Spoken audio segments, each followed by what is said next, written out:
Hello dear aspirants, పైన కనిపిస్తున్న question చూడండి. 1969లో వచ్చినటువంటి జస్టిస్ భార్గవ్ కమిటీ తెలంగాణలో ఎందుకోసం ఏర్పాటు చేశారు అనేటువంటి క్వశ్చన్ అడుగుతున్నారు.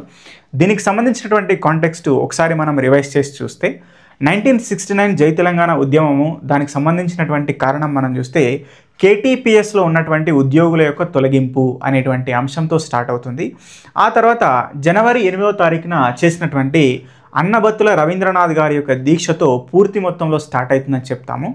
ఆ తర్వాత జనవరి 12వ తేదీన ఇది హైదరాబాద్లో ఉన్నటువంటి ఉస్మానియా యూనివర్సిటీలోకి ఈ ఉద్యమం అనేది ఎంటర్ అవ్వడం జరుగుతుంది. కాబట్టి ఈ నేపథ్యంలో జనవరి 18, 19వ తేదీల్లో అప్పటి ఏపీ రాష్ట్ర ముఖ్యమంత్రి కాసు బ్రహ్మానందరెడ్డి గారు ఆల్ పార్టీ మీటింగ్, అఖిలపక్ష సమావేశాన్ని ఏర్పాటు చేస్తారు.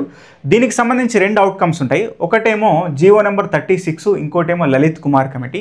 జీవో నెంబర్ 36 యొక్క ముఖ్య ఉద్దేశం ఏంటంటే, ఎవరైతే తెలంగాణలో అక్రమంగా పనిచేస్తున్నటువంటి ఆంధ్ర ఉద్యోగులు ఎవరైతే ఉన్నారో వారందరినీ తిరిగి వెనకకు పంపించాలి అని ఇక్కడ జీవో నెంబర్ 36 అనేది చెప్తుందన్నమాట. ఇక మిగులు నిధులు సంబంధించినటువంటి అంశం, సర్ప్లస్ ఫండ్స్ ఏవైతే ఉన్నాయో, అంటే తెలంగాణలో ఉన్నటువంటి మిగులు నిధులు తెలంగాణకే ఖర్చు చేయాలి అనేటువంటి జెంటిల్మెన్ అగ్రిమెంట్లో చేసుకున్నటువంటి అంశం ఏదైతే ఉన్నదో దాని యొక్క అమలు చేయడం లేదు అనేటువంటి కోణంలో మన వాళ్ళు ఉద్యమాలు చేస్తారు. కాబట్టి సో ఈ నేపథ్యంలో తెలంగాణలో ఉన్నటువంటి మిగులు నిధులు లెక్కించాలి అనేటువంటి అంశం ఏదైతే మనకు అఖిలపక్ష సమావేశం నుంచి వస్తుందో, సో దానిలో భాగంగానే ఈ లలిత్ కుమార్ కమిటీని నియమిస్తారు మిగులు నిధులు లెక్కించడం కోసము.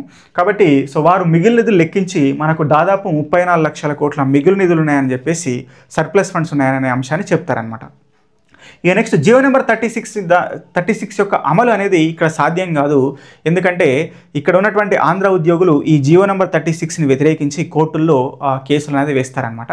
కాబట్టి సో దీన్ని అనుసరించి ఇక్కడ హైకోర్టు మరియు సుప్రీంకోర్టు యొక్క తీర్పులు ఈ జీవో నెంబర్ 36ని వ్యతిరేకిస్తాయి. ఎందుకంటే ఈ జీవో నెంబర్ 36 అదేవిధంగా ముల్కీ నిబంధనలు అనేటువంటివి రాజ్యాంగ విరుద్ధము అనేటువంటి అంశాన్ని వాళ్ళు చెప్తారనమాట. కాబట్టి ఈ నేపథ్యంలో మనకు ఇక్కడ ఉద్యమ వాతావరణం అనేది తెలంగాణలో ఏర్పడుతుంది.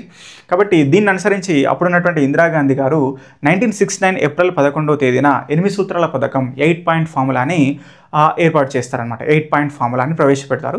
కాబట్టి ఈ 8 పాయింట్ ఫార్ములాలో భాగంగానే మనకు 2 కమిటీలు వస్తాయి. ఒకటేమో మనకు కైలాసనాథ్ వాంచు కమిటీ, ఇంకోటేమో జస్టిస్ భార్గవ్ కమిటీ అని చెప్పేసి అంటాం. జస్టిస్ భార్గవ్ కమిటీ అనేది మనకు మిగులు నిధుల కోసం ఏర్పాటు చేసినటువంటి కమిటీ గుర్తుపెట్టుకోవాలి.